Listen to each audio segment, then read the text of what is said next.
Today we are going to talk about the disappearance of Beverly Potts. Beverly was a 10-year-old girl from Cleveland, Ohio, that disappeared while she was walking home from a festival. The festival was held in a park that was about a quarter mile from her house. There has never been any trace of her since. Beverly Rose Potts was born on April 15, 1941. She was the second daughter to Robert and Elizabeth Potts. The family lived in a middle-class neighborhood in Cleveland, Ohio. Her father worked as a stagehand at the Allen Theater in downtown Cleveland, while her mother was a homemaker. Beverly was known as a quiet and responsible child. She was tall for her age, which resulted in some people thinking she was older than she was. Her mother gave her the nickname Rosebud. Shortly after her 10th birthday, Beverly's mom finally let her cut her foot-long blonde hair she usually wore in pigtails to a bobbed haircut with bangs. This was a popular hairstyle with some of the older girls at the time. Beverly's parents always insisted that she stick to a curfew to be home when she was out. If she didn't obey the curfew, her parents would ground her, which is what happened when Beverly was out with her cousin Amber in mid-August. But the annual summer festival was coming up, and Elizabeth knew how much Beverly looked forward to going. Eventually, she agreed to let Beverly attend the festival with her best friend Patricia, or Patsy, swing as long as she promised to return home immediately after it ended. August 24th, 1951. The day that changed everything for the Potts family. On the afternoon of August 24th, Beverly ate dinner with her family and helped her mother wash the dishes afterwards. Then, her and Patsy rode their bikes to West Cleveland's Halloran Park to attend the annual Summer City-sponsored festival. Halloran Park was about a quarter mile from Beverly's house on Lennon Avenue, which means it was about a 3-minute walk. It is believed that the girls arrived at the park at around 6:58 p.m. that evening. Halloran Park was a popular recreational spot for local children, young couples, and families during the day. But at night, the locals considered it to be too dark to allow children to play unsupervised. According to Patsy, the only people that the girls spoke to at the park were two 13-year-old girls that they knew. Around 10 minutes after 8 p.m., they decided to take their bikes back home because the crowds were getting too big to be able to ride through the festival. The girls took the bikes home and returned back to the park sometime before 8:30 p.m. Around 8:45, Patsy suggested they go home because she had promised her parents she would be home before dark. Beverly refused. She said her mother gave her permission to stay until the festival was over. Elizabeth did give her daughter permission to stay later. She thought it would be safe because there would be so many people around. Patsy left Halloran Park and arrived home at around 10 minutes until 9. She later told the police that she had last seen Beverly in the crowd, avidly watching an onstage dancing performance. By 9:30, the festival had ended, and the estimated 1,500 people at the park had started leaving and heading home. When Beverly did not return home by 10 p.m., her family called Patsy's house. But instead of finding Beverly, they found out that Patsy had returned home an hour before and that Beverly had stayed at the festival. Robert and Anita, Beverly's 22-year-old sister, immediately started searching for her. They took her usual route to the park, then searched the park, then searched the surrounding streets before returning home. Anita started calling Beverly's other friends before they visited nearby friends that didn't have a phone looking for her. After finding no sign of Beverly after an hour, the family called the police to report her missing. The first officers to arrive at the Potts' residence arrived shortly after midnight. The investigators immediately started searching for Beverly. Fred Krause, then a 13-year-old boy, told the police he saw a girl he thought was Beverly walking diagonally across the park toward the corner of Lynette Avenue and West 117th Street, which would have been the fastest way home for Beverly. Fred lived on the same street as the Potts, so he rang his bell at the girl as he rode past on his bicycle. Other witnesses informed investigators they had seen a girl who looked like Beverly walking near a battered and crudely painted black 1937 to 1938 Dodge Coupe with a smoking and noisy muffler on West 117th Street. They stated the girl was talking to two young men inside the car, but the eyewitnesses never saw the girl get into the car. This took place sometime between 8:30 and 9:30 p.m. One of the last potential sightings of Beverly was around 9:45 that night. It was close to the intersection of West 110th Street and Baltic Avenue. A woman reported that she saw a dark-colored 1948 coupe driven by a man she thought to be in his 40s, speeding down Baltic Avenue with a child in the back seat that had her hands bound behind her back, screaming she wanted to get out. By daylight on August 25th, a statewide manhunt to find her was underway. Over the following weeks, there were numerous suspects interrogated for information. The police looked into Beverly's home life and cleared the three remaining members of the Potts family. All three agreed to polygraph tests, and all three passed. There were over 1,000 volunteers that helped in the search for the 10-year-old Beverly. They searched everywhere from neighborhoods to sewers. They dragged creeks, and divers searched Lake Erie. They couldn't find any trace of her.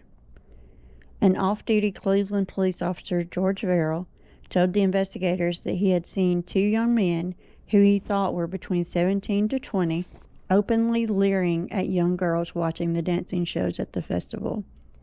These two men had walked behind the stage and out of his sight shortly before the show ended. One of Beverly's classmates reported a young man had repeatedly thrust his hips back and forth as he stared at her in the park that night. None of these three men were ever tracked down. The media coverage on Beverly's disappearance was profound. All three statewide TV stations covered her disappearance and the ongoing investigation. The Potts family granted several interviews in which they stated their belief that Beverly had been abducted. By the following week of Beverly's disappearance, numerous potential suspects had been eliminated. A $1,500 reward had been offered by her father's labor union for any information that successfully led to the whereabouts of his daughter and to the ID of her kidnapper. Investigators received several thousand telephone tips. Some were obvious hoaxes, but some were worthy of investigation. All credible tips were pursued, but none produced anything. The police had two different theories at the time about Beverly's disappearance.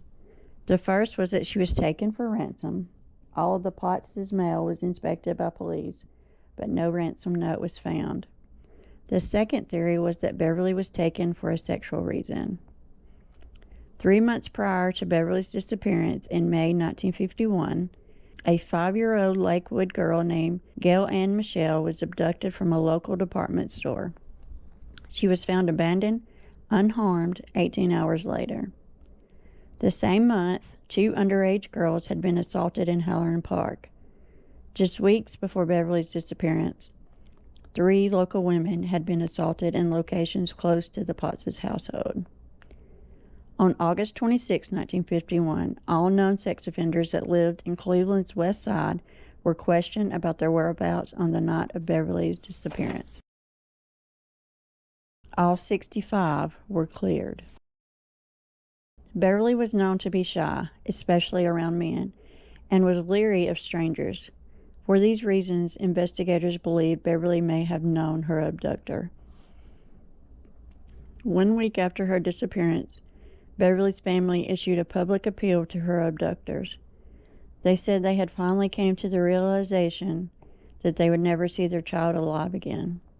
They urged whoever had done this to their precious Beverly to let them know where to find her body so they could give her a decent Christian burial. The abductor did not respond to their appeal. By April 1952, the police card filing system that was created to cross-check information relating to Beverly's disappearance had grown to 2,800 entries. Over 1,200 of these detailed potential suspects.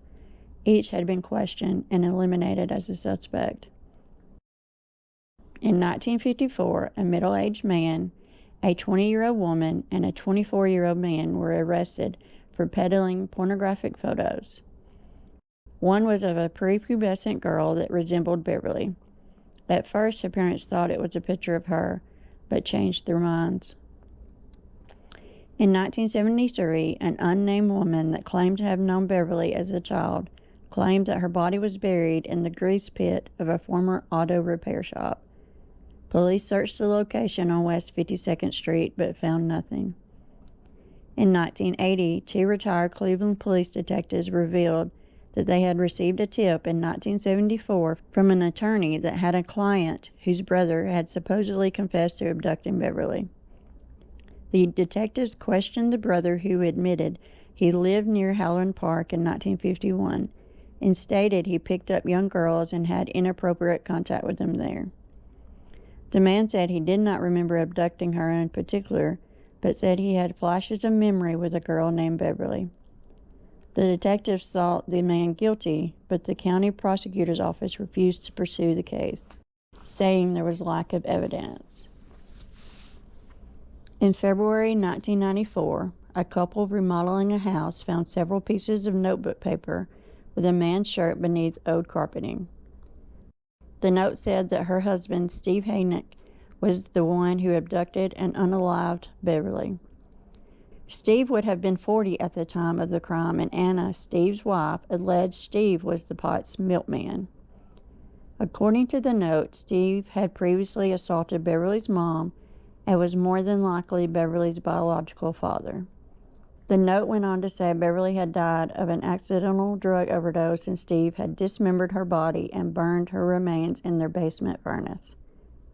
When police tracked down Anna Haynick, she was 83 by this time, and questioned her about the note. She admitted to writing it, but said everything wasn't true. She said she had written and hid the note as a revenge fantasy against her abusive husband. In the beginning of July 2000, there were a series of handwritten notes sent to the Cleveland Plain Dealer, a local newspaper, claiming to be Beverly's abductor. The police investigated the letters, but believed them to be a hoax. So who, you may ask, was actually a suspect? One was William Rose Slates. He was a 25-year-old former serviceman who lived with his mother on West 116th Street, close to Halloran Park. He had been arrested in March 1949 for making advances toward an 8-year-old girl in a movie theater. He was put on a year's probation and was dishonorably discharged from the armed forces. Slates borrowed a friend's car the day after Beverly's disappearance and left town. By tracing phone calls made to his 17-year-old girlfriend's house, police tracked him to a hotel in Columbus and returned him to Cleveland. He had two friends that provided his whereabouts for that night, but they were not consistent. He took a polygraph test, and it indicated deception when asked about Beverly's abduction, but no evidence was found linking him to Beverly. His girlfriend provided him an alibi for August 24th, saying he had been with her. Slates was released from custody. He passed away in 1978. Another suspect was Frank Dale Davis. He was a 52-year-old ex-convict that was arrested on November 15th, 1951, while trying to extort a ransom payment from Beverly's family. Davis had started contacting the Potts family on November 9th, claiming to be holding Beverly captive and demanding $25,000 for her release. Robert Potts bartered the ransom sum to $5,000 and agreed to hand over the money. Robert went against Davis's wishes and contacted the police. The police went undercover by dressing like Elizabeth Potts to hand the ransom money over. At the meet location, Davis was arrested and taken into custody to be questioned. He admitted to the extortion, but denied any knowledge of Beverly's abduction. He later pled guilty to charges of blackmail and extortion, which he went to prison for.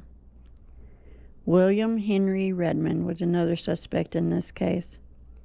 Redmond was an Ohio native and a former carnival truck driver. He had an extensive record of child molestation convictions relating to young girls dating back to 1935. By the time the police questioned him about Beverly's case in March 1988, Redmond was terminally ill. The police informed him there would be no further charges if he confessed and revealed the location of her remains. William Redmond refused to make a statement admitting or denying involvement. Although investigators couldn't prove his whereabouts on the night of Beverly's abduction, it didn't fit the circumstances of other confirmed and suspected victims of his. Redmond died in 1992. This case remains one of Cleveland's most infamous missing person cases, with information still sought by investigators. It still has an active Crime Stoppers reward. Beverly's sister relocated to another city in 1952. She married and had 3 children. Elizabeth, Beverly's mom, died of liver disease on May 11, 1956, at the age of 56. Robert continued to live alone at their house until he died of heart failure on February 11, 1970. Robert and Elizabeth were laid to rest in West Park Cemetery.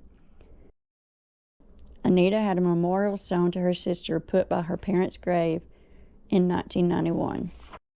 She said that if Beverly's remains were ever found, they should be placed beneath the stone next to their parents. Anita continued to search for her sister until she passed away in 2006. Beverly's family never knew what happened to her. All 3 passed away with that black hole of the unknown hanging from them. What do you think happened to young Beverly Potts? Was this a crime of opportunity, or did she know her abductor? Let's hope that one day we will get the answers to our questions.